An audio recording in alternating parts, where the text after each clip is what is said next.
홍수 이후에 노아의 세 아들, 즉 셈과 함과 야벳으로부터 온 땅에 사람들이 퍼져나가기 시작했죠. 하나님께서 노아와 그의 아들들이 많은 자녀를 낳고 번성하도록 복을 주셨습니다.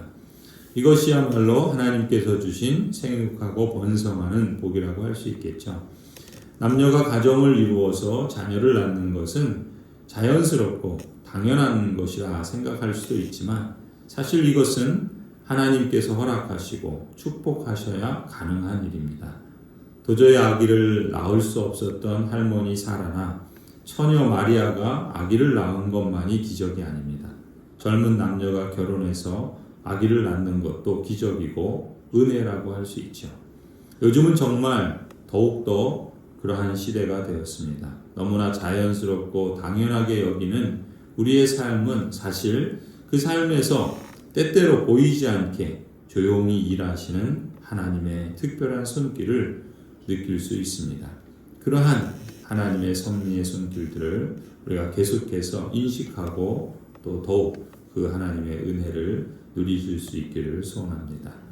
오늘 본문에서 이 노아 자손들의 족보가 70명으로 간추려져 있습니다. 딱 70명이겠습니까? 당연히 그렇지 않죠.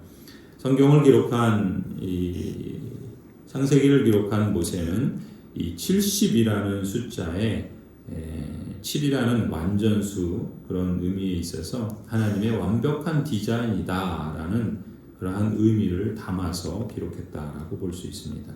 실제로 성경에 보면은 출애굽기 1장에 야곱의 허리에서 나온 사람이 모두 70이다 이렇게 표현을 하고요. 또 출애굽기 24장에서도 시내산에서 하나님께 나아갈 때 모세는 이스라엘 장로 70인을 뽑지요. 그리고 누가복음 10장에서도 예수님은 제자들을 70인을 세우셔서 각 동네로 보냅니다.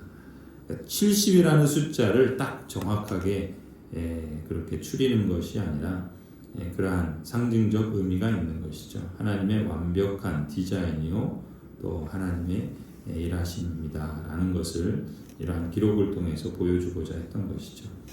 아무튼 셈과 함과 야벳의 후손들로 짜임새 있게 구성된 이 노아 후손, 노아의 자손들의 족보를 통해서 우리는 또한 근원적으로는 창세기를 처음 읽는 하나님의 언약 백성들이 그들의 사명이 무엇인가? 그들의 사명은 다름 아닌 하나님께서 디자인해 놓으신 이 세상에서 생육하고 번성하고 땅에 충만하고 온 땅 각처에서 하나님의 이름과 영광을 높이며 사는 것이야말로 하나님의 뜻이요 그들에게 복 주신 하나님의 사명이다라는 것을 다시금 배워야 했던 것이죠.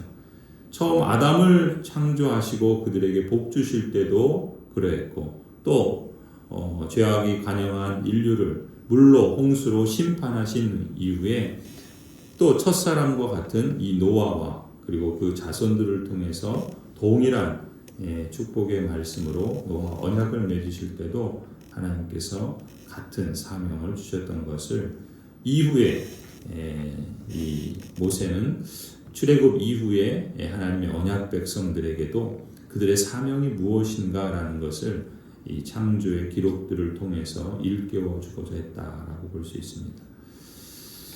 이 셈과 함과 야벳 이 자손들의 족보를 보면서 특히 이 함의 자손들이 자손들의 이름이 그 지역과 연관되어 있는데 가장 넓고 광범위한 지역을 차지했다라는 것을 알 수 있어요. 그렇게 보면 오늘날 세상의 사고방식으로 넓고 크고 많으면 그게 능력이죠. 성공이라 할 수 있는데 그런 점에서 함은 가장 뛰어났고 가장 강한 그러한 자손들이라고 할 수 있습니다. 특히 본문에 니무롯이라고 하는 걸출한 용사가 나타나죠. 그리고 이제 그것은 창세기 11장, 12장 바벨탑과 연관되어지는데 이 니무롯을 걸출한 용사로 사람들에게 뛰어난 사냥꾼이라 이런 별명을 붙일 정도로 큰 나라를 세우게 됩니다. 하지만 이제 뒤에 보는 것처럼 이 니무롯이라는 걸출한 용사, 힘 있는 자가 세운 그 도시, 나라에서는 오히려 하나님을 대항하는 바벨탑을 세우는 그러한 반역의 역사가 또 재현되는 것을 보게 됩니다. 참 그러고 보면 문제는 우수한 능력 그리고 뛰어난 자질 이런 것들을 갖고 있는 것이 물론 중요하겠지만 그것보다 더 중요한 것은 그러한 능력과 은사를 하나님을 섬기고 따르는 일에 사용하는 것이라고 할 수 있습니다.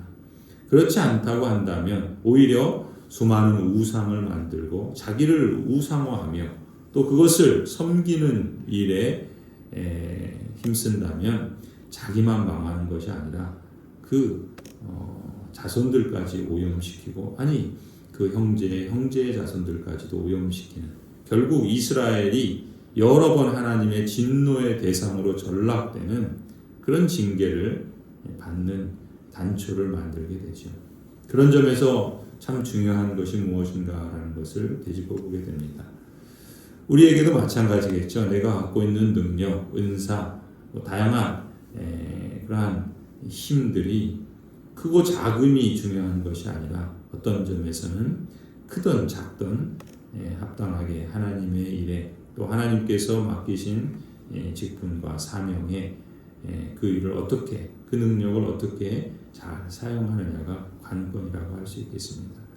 우리의 인생 여정 속에서 우리가 삶의 자취로 남은 흔적들이 사람들에게 환호를 받고 칭송을 받아서 유명해지고 또 많은 업적을 남기는 것을 성공으로 볼 것이 아니라 남들이 알아주지 않아도 또 우리가 주일날 본 것처럼 결과에 구애받음이 없이 평범한 삶이라 할지라도 하나님께서 인정하는 삶 또 하나님의 뜻을 순종함으로써 하나님을 영화롭게 하는 그러한 삶이 참으로 성공한 인생이라는 것을 다시 한번 기억했으면 좋겠습니다.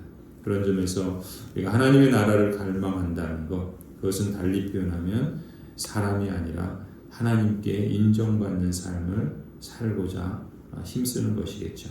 다른 박질하는 자가 상을 받기 위해서 다른 박질하는 것처럼 우리도 인생의 여정을 하나님께서 우리 앞에 두신 표대를 향하여 우리의 몸을 앞을 향하여 쭉 내밀어서 힘껏 최선을 다하여 달려나갈 때 하나님께서 그 결승선에서 우리를 기쁘게 두 팔을 벌려 맞아주시고 또 환호해 주시고 또 인정해 주시는 그러한 삶을 살아가기를 간절히 소원합니다.